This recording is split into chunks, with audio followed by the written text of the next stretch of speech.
मैं हूं सईद अंसारी। स्वागत है आपका दस्तक में।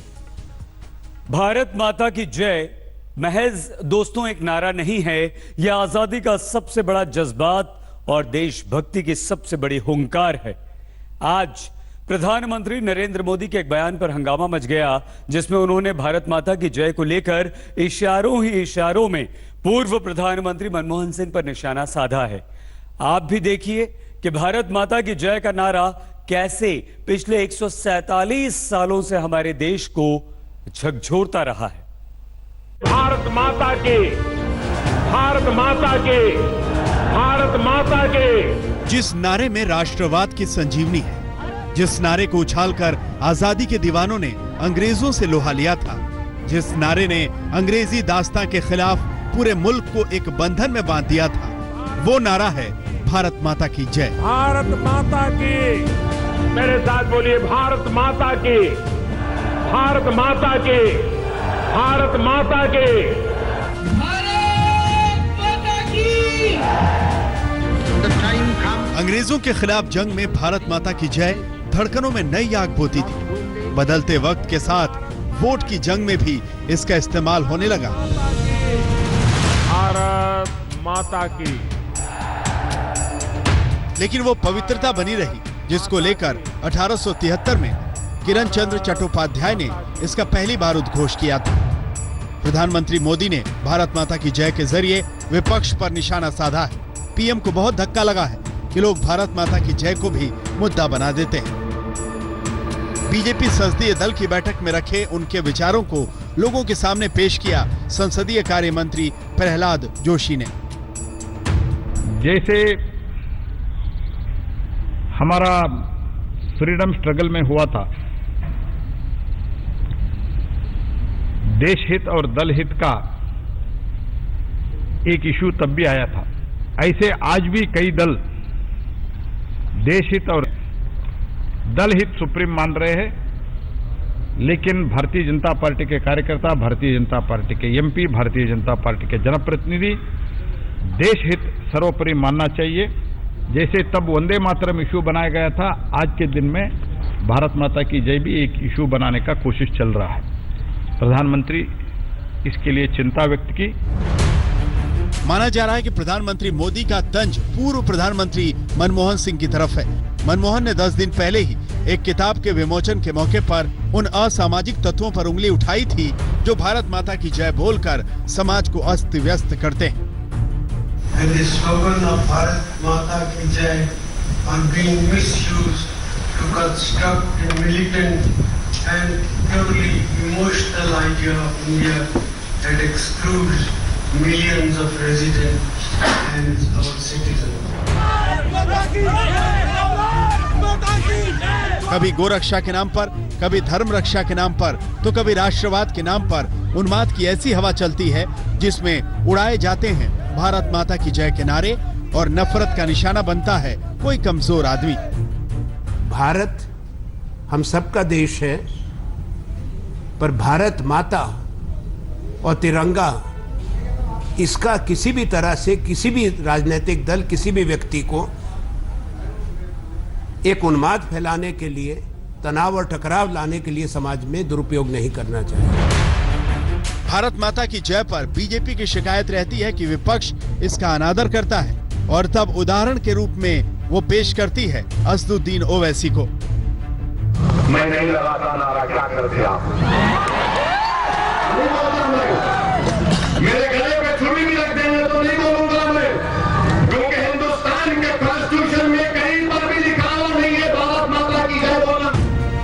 लेकिन एक ओवैसी से न पूरी कौम सवालों के घेरे में आती है, न समूचा विपक्ष। याद कीजिए फारूक अब्दुल्ला के वो जज्बात, याद कीजिए राज्यसभा में जावेद अख्तर की वो आखिरी बात जो भारत माता की जय पर खत्म होती है। जय भारत माता की जय, भारत माता की जय। भारत माता की जय कहना मेरा कर्तव्य है कि नहीं, ये मैं जानना भी नहीं चाहता, इसलिए कि ये मेरा कर्तव्य नहीं, मेरा अधिकार। और मैं कहता हूं भारत माता की जय, भारत माता की जय, भारत माता की जय। भारत माता की, भारत माता की, भारत माता की। कौन है भारत माता जिसकी जय में हिंदुस्तान अपना सुनहरा भविष्य देखता है। इस देश के सारे 130 करोड़ लोगों में भारत माता का अंश है। इन सब के सामूहिक प्रयास से देश बना है, आगे भी बनेगा। भारत माता की आज तक ब्यूरो। हंगामा देश की सबसे बड़ी पंचायत में भी मचा। दिल्ली हिंसा को लेकर संसद में दिन भर हंगामा होता रहा। विपक्ष जहां दिल्ली हिंसा पर तुरंत चर्चा की मांग कर रहा था, तो सरकार का कहना था कि बहस करेंगे लेकिन होली के बाद। और इस पर लोकसभा में इतना शोरगुल तेज हुआ कि गुस्से में स्पीकर ने सांसदों को चेतावनी दी कि नियमों को अगर नहीं माना तो निलंबित हो जाओगे। मैं विषय की बात भी लाश की कतार बढ़ रहे हैं। मैं अधिरंजन ये विषय को उठाने का हमें अधिकार है। बहुत गुस्से में थे अध्यक्ष जी। सुन लीजिए, जाएगा तो मैं आसन से व्यवस्था दे रहा हूं, उसको पूरे सत्र के लिए, चलते सत्र के लिए निलंबित करूंगा।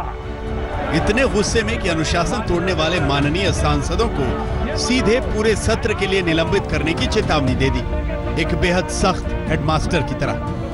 इधर से उधर क्रॉस कर कर किसी की सीट पर नहीं जाएगा, और अगर जाएगा, सुन लीजिए, जाएगा तो मैं आसन से व्यवस्था दे रहा हूं, उसको पूरे सत्र के लिए, चलते सत्र के लिए निलंबित करूंगा। 9 सदन को इसी तरीके से चलेगा।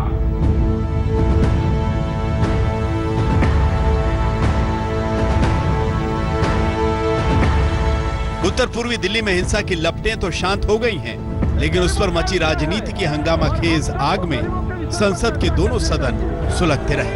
विपक्ष आग बबूला था। वो चाहता था कि दिल्ली में हिंसा पर बहस तुरंत हो। सरकार होली बात चाहती थी।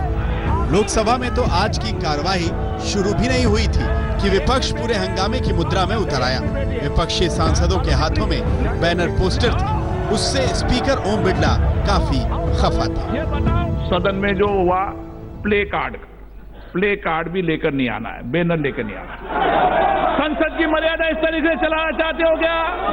ये बताओ, अनाउंस करो आप कि हम प्ले कार्ड लेके संसद में आना चाहते हैं, मैं आने को अलाउ करूंगा। करो आप। दोबारा सदन बैठा तो फिर वही हंगामा। सदस्यगण बैठ जाइए, बैठ जाइए। लोकसभा में कांग्रेस के नेता अधीर रंजन चौधरी ने दिल्ली हिंसा पर होली के बाद वाली सरकारी दलील को खारिज कर दिया। अधीर ने सरकार पर चुटकी ली कि देश भर में खून की होली खेली जा रही है, उसका क्या? आज दिल्ली में जो हो रहे हैं, मैं विषय की बात भी लाश की कतार बढ़ रहे हैं। मैं अधिरंजन ये विषय को उठाने का हमें अधिकार है। सर, ये विषय उठाने का हमें अधिकार नहीं है। मैं आपको बताया, सारे दिल्ली जल रहे हैं, सारे देश की निगाह इस पर टिके हुए हैं।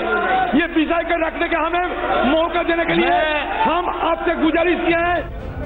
विपक्ष दिल्ली पर बहस की अपनी मांग से पीछे हटने को इंच भर तैयार नहीं था।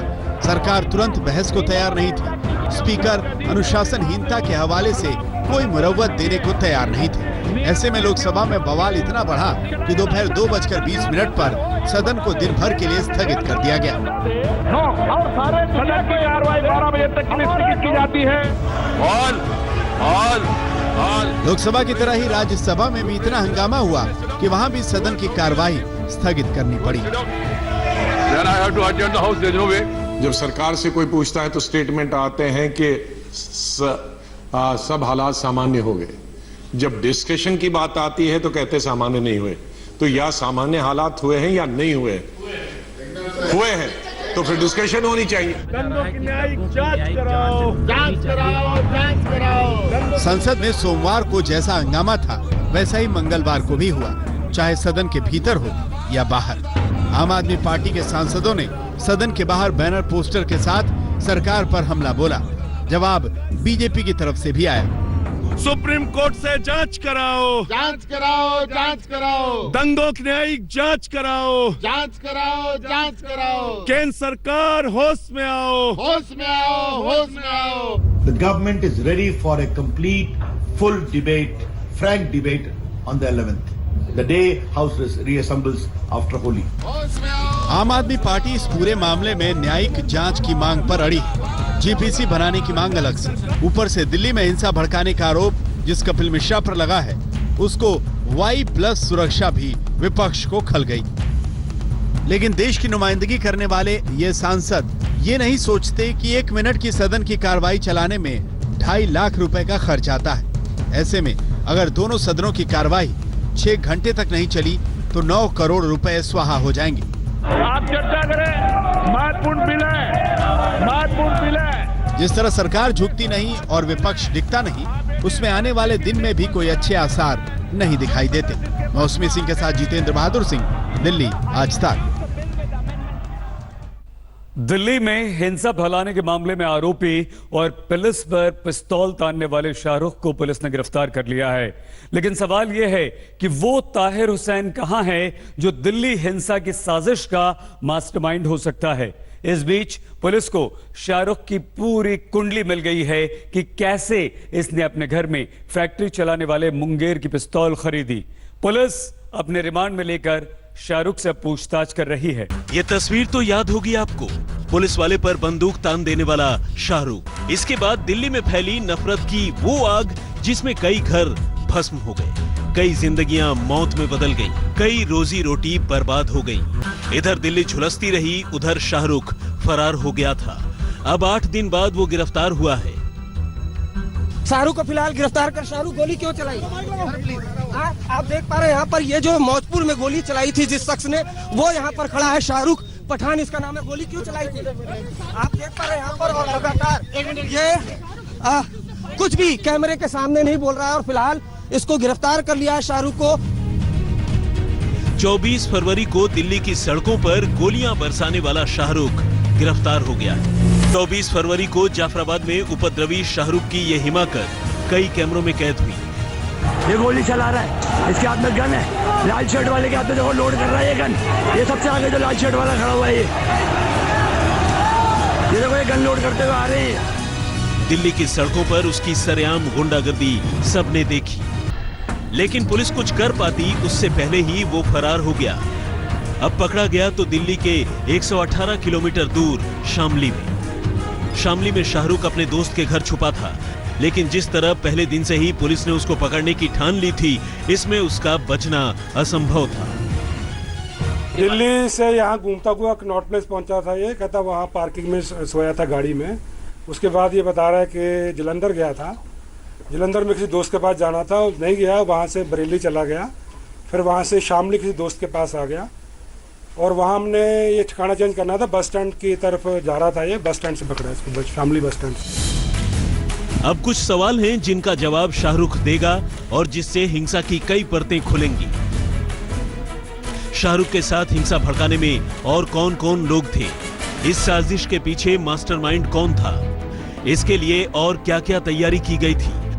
अगर शाहरुख प्यादा है तो फिर नफरत का असली मास्टरमाइंड कौन है? इसके फरार होने के बाद किसने और कहां-कहां से मदद की? जाफराबाद मेट्रो स्टेशन पर गोलियां बरसाने वाली इस तस्वीर ने दिल्ली हिंसा में पेट्रोल का काम किया। इसके पीछे पत्थरबाजों की टीम ने माहौल को और बिगाड़ा। शाहरुख ने कांस्टेबल दीपक दाहिया पर पिस्तौल तान दी, लेकिन दीपक बिना डरे खड़ा रहा। उसके गुनाहों की सजा इंसाफ की चौखट पर तय होगी। गोली ना चलाई नहीं तो हम तुझे छोड़ा नहीं जाएगा। फिर वो उसका ध्यान मेरी तरफ खिंचा और वो मेरी तरफ भागता हुआ आया और उसने एक फायर किया सर। उसके बाद वो मैंने उसको दोबारा बोला कि हम तुझे छोड़ेंगे नहीं, जहां भी मिलेगा तुझे छोड़ा नहीं जाएगा। 23 साल का शाहरुख तो गिरफ्तार हो गया, लेकिन आम आदमी पार्टी के पार्षद ताहिर हुसैन फरार ही है, जिसकी छत पर हिंसा फैलाने के सारे साजो सामान मिले। ताहिर हुसैन को लेकर उनका ये घर है। मैं आपको दिखाना चाहूंगी यहाँ के हालात देखिए। ये पेट्रोल बम है, बोतल में बकायदा पेट्रोल डालकर और ऊपर से कपड़े के जरिए उसका मुंह बंद कर दिया गया था और आरोप है कि इनको जलाकर यहाँ से छत से नीचे फेंका गया। ताहिर ने उसके बाद अपनी बेगुनाही की तमाम गवाहियां दी, लेकिन सवाल है कि वो खुद गायब है कहां? 24 तारीख को जिस वक्त बिल्डिंग मकान मैंने पुलिस के हवाले किया था, इस बात की खुद गवाही हमारे पुलिस के आला अधिकारी दे देंगे कि हाँ, मकान को तलाशी लेने के बाद में इनको वहां से हटा दिया गया था और वहां मौजूद थे। दिल्ली की हिंसा को डिकोड करने के लिए पुलिस को ताहिर हुसैन तक पहुंचना ही होगा, क्योंकि उसकी छत पर सबसे बड़ी साजिश के सबूत मिले हैं। पत्थरों का ढेर, पेट्रोल बम, गुलेल, मशाल, तेजाब की थैलियां, सब कुछ। आईबी के कर्मचारी अंकित शर्मा के घरवाले तो पहले दिन से ही उस पर आरोप लगा रहे हैं। तायू सैन के मकान से निगम पार्षद जो है आम आदमी पार्टी के, मैम उनके वहां से कुछ कम से कम मैम 50-60 लोगों की भीड़ भाग के आई और उन्होंने मेरे भाई को खींचा और उसे मेरे भाई को खींचते हुए मैम सबने देखा वहां पे। ताहिर हुसैन को पकड़ने के लिए दिल्ली पुलिस अमरोहा के उसके गांव भी गई, लेकिन अब तक खाली हाथ है। वैसे इस बीच ये जरूर हुआ कि एक तबके को भड़काने वाले बीजेपी नेता कपिल मिश्रा पर सरकार की नजरें इनायत हो गई। ट्रंप के जाने तक तो हम शांति से जा रहे हैं, लेकिन उसके बाद हम आपकी भी नहीं सुनेंगे अगर रास्ते खाली नहीं हुए तो। ठीक है? लोगों को भड़काने वाले कपिल मिश्रा पर मेहरबानी देखिए कि Y+ सुरक्षा व्यवस्था मिल गई। हुकूमत का दिव्य दर्शन है ये, जो किसी में दंगाई तो किसी में मसीहा देख लेता है। चिराग गोठी के साथ अरविंदो झा, दिल्ली, आज तक। और चलते चलते एक हंगामा दोस्तों प्रधानमंत्री नरेंद्र मोदी के सोशल मीडिया पर बने रहने को लेकर भी हुआ। कल प्रधानमंत्री नरेंद्र मोदी ने रात एक सस्पेंस भरा माहौल बनाया कि वो सोशल मीडिया छोड़ सकते हैं, लेकिन 16 घंटे में ही उन्होंने खुद ये साफ कर दिया कि सिर्फ 8 जनवरी को वो सोशल मीडिया से दूर रहेंगे और वो भी एक खास मिशन से। लेकिन प्रधानमंत्री नरेंद्र मोदी के इस फैसले पर हंगामा मचना था सो मचा। ट्विटर पर 5 करोड़ 33 लाख फॉलोअर्स, फेसबुक पर 4 करोड़ 45 लाख फॉलोअर्स, इंस्टाग्राम पर 3 करोड़ 52 लाख, यूट्यूब पर 45 लाख सब्सक्राइबर। सोशल मीडिया पर प्रधानमंत्री नरेंद्र मोदी का डंका बजता है। दुनिया की तमाम बड़ी हस्तियों में उनका नाम शुमार है, जिनके साथ एक बड़ी आबादी सोशल मीडिया पर जुड़ी हुई है। कई मुल्कों की जितनी आबादी होगी उससे ज्यादा लोग तो प्रधानमंत्री से सोशल मीडिया पर जुड़े हुए हैं। सोशल मीडिया का कोई भी टूल्स हो, फेसबुक, ट्विटर, इंस्टाग्राम, यूट्यूब, प्रधानमंत्री मोदी सबसे जुड़े हैं। लेकिन सोमवार की रात जब उन्होंने सोशल मीडिया से संन्यास की तरफ इशारा किया तो भूचाल मच गया। इस रविवार फेसबुक, ट्विटर, इंस्टाग्राम और यूट्यूब पर सोशल मीडिया अकाउंट्स को छोड़ने की सोच रहा हूं। आपको जानकारी देता रहूंगा। इसके बाद सोशल मीडिया पर जैसे संदेशों की बाढ़ आ गई, जिसमें प्रधानमंत्री मोदी से गुहार थी कि प्लीज मत जाइए। लेकिन कुछ राजनीतिक तंज वाले मैसेज भी आए, जैसे कि कांग्रेस नेता राहुल गांधी का, प्रधानमंत्री जी नफरत छोड़िए, सोशल मीडिया नहीं। हंगामा इतना मच गया कि सोशल मीडिया की ताकत को भारत में अगर किसी शख्स ने सबसे पहले परखा तो वो प्रधानमंत्री मोदी ही थे। मैं खुद सोशल मीडिया पर बहुत एक्टिव हूं, बहुत सालों से एक्टिव हूं और मुझे उसके बेनिफिट भी मिले हैं। मैं देख रहा हूं कि दूर सुदूर गांव में कोई छोटी भी घटना मुझे सोशल मीडिया से पता चलती है तो मैं गवर्नमेंट को तुरंत एक्शन में लाता हूं। मुझे बयान देने की जरूरत नहीं पड़ती, लेकिन मैं एक्शन में। तो गुड गवर्नेंस के लिए जो नीचे से इंफॉर्मेशन आनी चाहिए, उसके लिए सोशल मीडिया एक बहुत बड़ी ताकत है। सोशल मीडिया अकाउंट से प्रधानमंत्री के संदेश, रैलियों में दिए गए राजनीतिक भाषण, पीएम से जुड़ी तमाम जानकारी, खुद प्रधानमंत्री ने यह भी माना कि उन्हें देश का मूड सोशल मीडिया से पता लगता रहता है। इसलिए यह सवाल उठा कि आखिर क्यों प्रधानमंत्री मोदी का सोशल मीडिया से मोह भंग हो गया, क्यों पीएम ने तमाम प्लेटफॉर्म से दूरी बनाने का इशारा किया। कुछ साल पहले अमेरिका में फेसबुक हेडक्वार्टर पर पहुंचे प्रधानमंत्री ने इस ओर इशारा भी किया था कि सोशल मीडिया पर कमी क्या है। सोशल मीडिया ने एम्पावरमेंट के लिए एक बहुत बड़ी ताकत दी है। आज कोई भी खबर कोई भी व्यक्ति पहुंचा सकता है, तो एक प्रकार से डेमोक्रेसी का एक बहुत पावरफुल इंस्ट्रूमेंट सोशल मीडिया के रूप में मैं देख रहा हूं। प्रधानमंत्री जैसे एक्टिव शख्स के सोशल मीडिया से दूर रहने की खबर पर चर्चा तेज हो गई, लेकिन 16 घंटे में खुद पीएम ने ही स्थिति साफ कर दी। पीएम ने बता दिया कि बस एक दिन वो सोशल मीडिया से दूर रहेंगे, और वो भी एक खास मकसद से।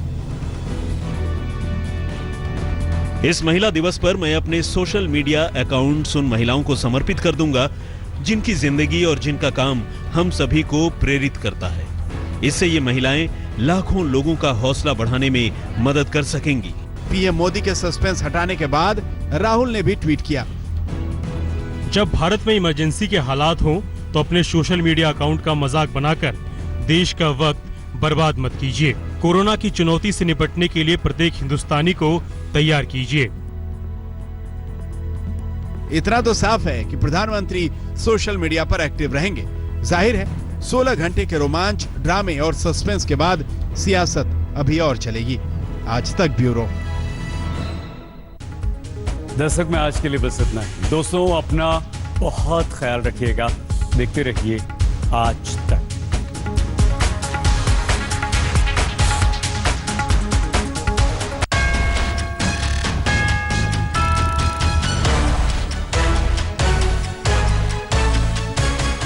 नमस्कार, मैं हूं अंजना ओम कश्यप। हमें उम्मीद है ये वीडियो आपको पसंद आया होगा। लेटेस्ट खबरों के लिए यूं ही देखते रहिए आज तक, और इस वीडियो के पसंद आने पर लाइक, शेयर एंड सब्सक्राइब करना ना भूलें।